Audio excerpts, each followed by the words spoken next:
Our first guest is one of the best actors of his generation, and he's starred in such landmark films as Full Metal Jacket and The Dark Knight Rises. And now he's making his mark on the small screen. Here to discuss his new TNT series, Proof, as Matthew Modine. Welcome to Arise. Matthew Yes. Modine, Thank you very much. for being here. You don't have bronchitis. I don't have bronchitis. Okay, good, because they were kissing before. Y'all missed that. She wouldn't give me kisses, but she gave him a kiss on the cheek.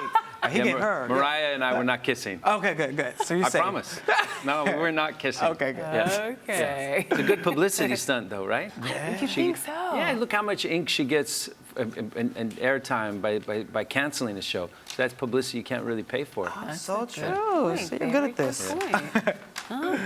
So it's all a conspiracy, you see. So let's talk about Proof. Enough about Mariah. All right. Yes. Okay, so it's a supernatural medical thriller. Tell us more. And how'd you become a part of this project? Well, they invited me. They sent the script around, and it was about a multi-billionaire who is a tech kind of genius who has all this money, but he also has inoperable cancer. And so he wants to know what's going to happen when he dies. And since he has all this money and all these resources, he goes and he asks Jennifer Beals' character, who plays a doctor who's also had a near-death experience and lost her son, to try to understand what it is that happens when we die. And if she can prove scientifically what that is, he's willing to give her all his money.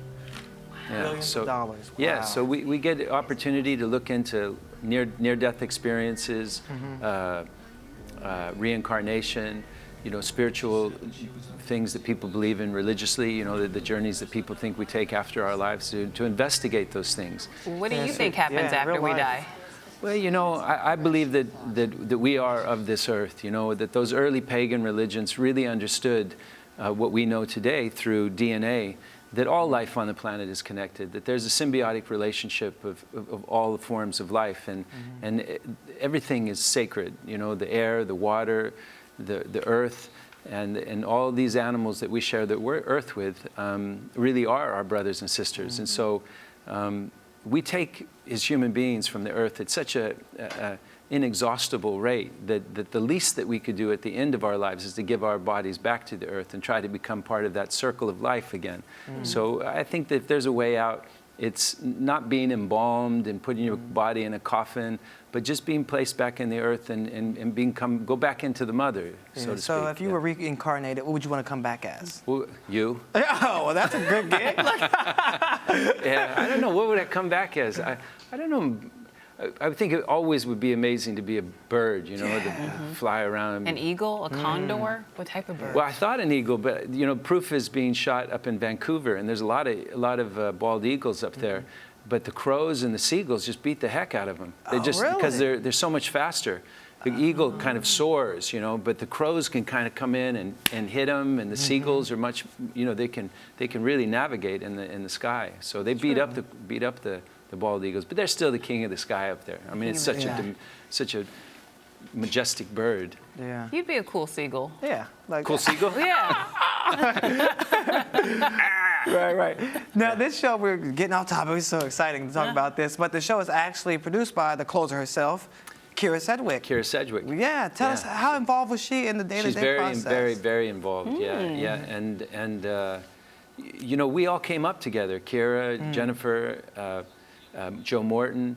And so you often hear actors talk about, it's such a pleasure to work on the show and everybody's so cool.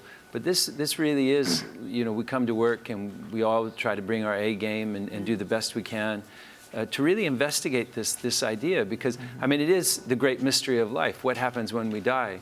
So, and I think we're all curious about that as actors that are working on the show, not just people in general, but us as actors, that what is it, I mean, and it's this kind of spiritual journey, scientific journey, to delve into the great mysteries of the unknown.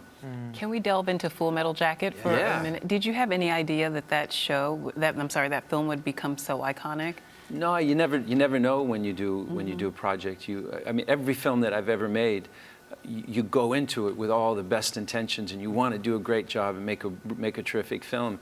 And sometimes it works, and sometimes it doesn't. And but I mean, what did you say, the deck was kind of in my hand because I was working with Stanley Kubrick, you know, who's arguably one of the greatest filmmakers.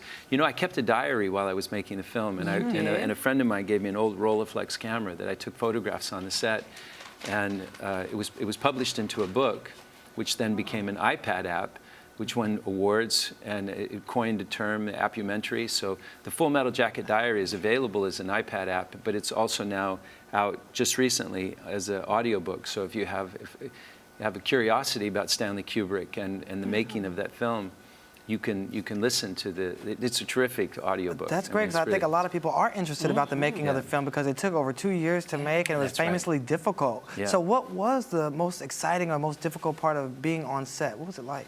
And what was Stanley like? That's the first sentence of the diary. Yeah. What was Stanley like? You know what it is? He's the most independent filmmaker I've ever worked with.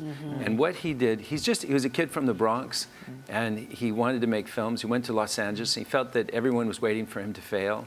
And so he said, what could I do? I didn't want to go back to New York. I didn't speak Italian. I didn't speak French. And that left England to go as a place.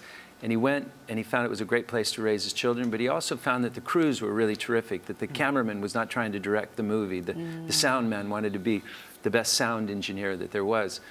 And what it allowed him to do was kind of like when you watch The Wizard of Oz, and there's this all-powerful Oz, you know, and you see that image of him. But behind the curtain, little Toto goes down, pulls the curtain back, and you see it's just this kid from the Bronx, you know, who found a way to remove himself from the machine of making movies and go off and make independent films. And as he said, you know, you would never ask Picasso, how long did it take you to paint that picture, Pablo? Or, you know, you wouldn't ask Beethoven, how many notes in your song? You just appreciate them for the art that they created. And he felt that films should be done in the same way, that who creates this paradigm of a film should be made in 3 months or 4 months or 5 months for this kind of amount of money. That's a good point. Yeah. That's good. Now, over your 30 years in the industry, you've been in over 50 feature films. At first, it doesn't seem like that many. It's just flown by. Yeah. And what was your most memorable film besides Full Metal Jacket? I love Birdie. There's a movie called Birdie I did with Nicolas Cage. I just worked with him again in a movie called Army of One. It's an improvisational film by Larry Charles, who did Borat. And it was a real pleasure to see Nick again. And You just improv the whole film? yeah, it was very emotional too to see him. You know, we kind of embraced each other because we were like brothers when we made Birdie. And the band played on was a very important film in my career. You know, because HIV was touching so many people in our community. You know, the artistic community, and so many people came together, from Richard Gere to Steve Martin, you know, who came and worked on that film, because we understood how important it was for people to understand that this disease was not a disease that had a sexual preference. It was a disease that was threatening all life, you know, all human beings. And so it was wonderful to work on that film. Is there a dream role? You know, I did, at the Hartford stage, I did, we did an adaptation of To Kill a Mockingbird, and I played Atticus Finch in that, and we wanted to bring it to Broadway. I wanted to take it to Washington with this president, to do it at the Ford Theater where Abraham Lincoln was shot. That was my dream, was to play Atticus at that theater with this president. I think it would have been extraordinary, because it was such a strong, important book in our American literature. And it's such an important role, you know, that what he says in the play, that if this man can't get a fair trial in a courtroom in the United States, then our documents don't mean anything. Our Constitution, our Bill of Rights, our court systems don't mean anything if a man can't get, regardless of the color of their skin, can't get a fair trial.